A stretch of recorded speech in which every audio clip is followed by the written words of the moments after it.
Peace and tranquility on the home front.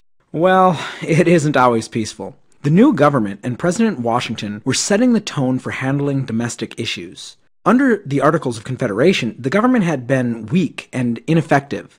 That cannot be the case anymore. This time, when a rebellion breaks out, the government is able to put it down effectively. Handling the domestic issues dealing with Native American tribes was very complex and led to some of the U.S. first military conflicts. To highlight these issues in this lesson, we will cover the Whiskey Rebellion and the Battle of Fallen Timbers.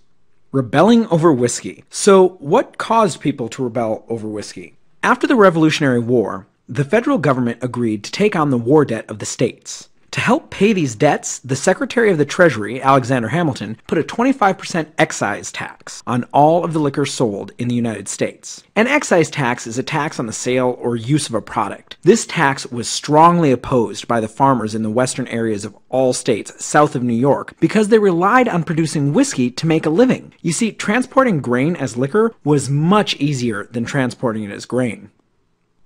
By 1794, the Whiskey Rebellion was in full swing. Tax collectors sent to western Pennsylvania were routinely tarred and feathered, making it impossible to collect the whiskey tax there.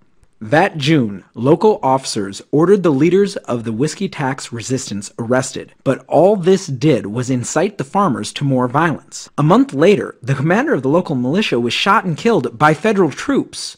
The troops were defending a tax official. This really fired up the local anti-tax folks, who went on to burn down the buildings owned by the tax official. Washington reacted by calling up a militia from several states. He put on his old uniform from the Revolution and led the army of over 12,000 troops himself. This ended the rebellion swiftly, with no bloodshed. Rebels saw this overwhelming force commanded by General Washington himself, and they instantly dispersed. The government had the authority and the means now to deal with something like this. President Washington pardoned the rebels to make sure there were no ill feelings from the crisis toward the new government. The outcome of the Whiskey Rebellion showed the supremacy of the federal government, but it did make people wary of the government's power.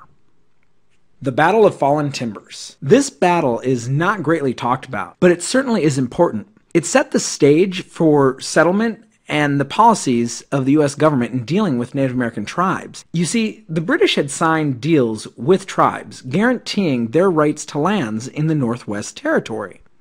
Well, the new American government was not in the business of following the deals made by the British. Since the federal government wasn't able to make money under the Articles of Confederation, it began selling off land in the Northwest Territory. The problem is, the tribes there had signed deals with the British guaranteeing the tribes' right to the land. This is what led to the issues. White settlers began moving into the territory which had been promised in writing by the British to Native Americans. Several tribes came together to form the Western Confederacy. It included villages from the Iroquois, Shawnee, Miami, and many others. The tribes chose to fight, believing the British would support them. They were wrong. Fighting breaks out. How does President Washington handle this? Well, his famous quote is, "In peace if I can, and to be prepared for war if I cannot."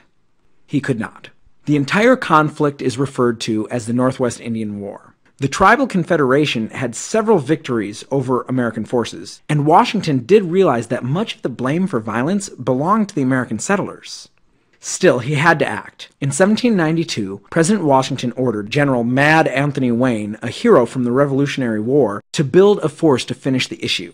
Wayne saw that earlier campaigns had failed because of lack of training and discipline. Current peace talks gave him time to train his volunteers.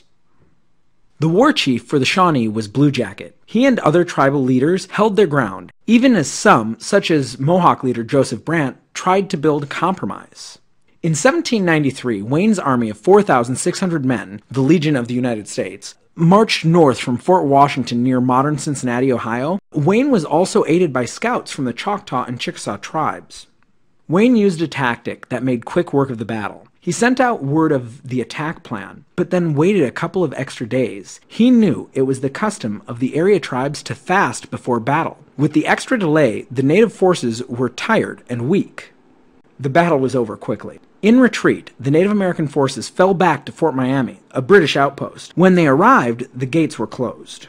The fort's commander was not willing to start a war with the U.S. Wayne stuck around with his army for several days, destroying native forces, villages, and crops. The battle led to the Treaty of Greenville in 1795. This ceded most of modern Ohio to the U.S. One young Shawnee veteran of the battle was Tecumseh. He did not sign the treaty, and years later, he renewed native resistance.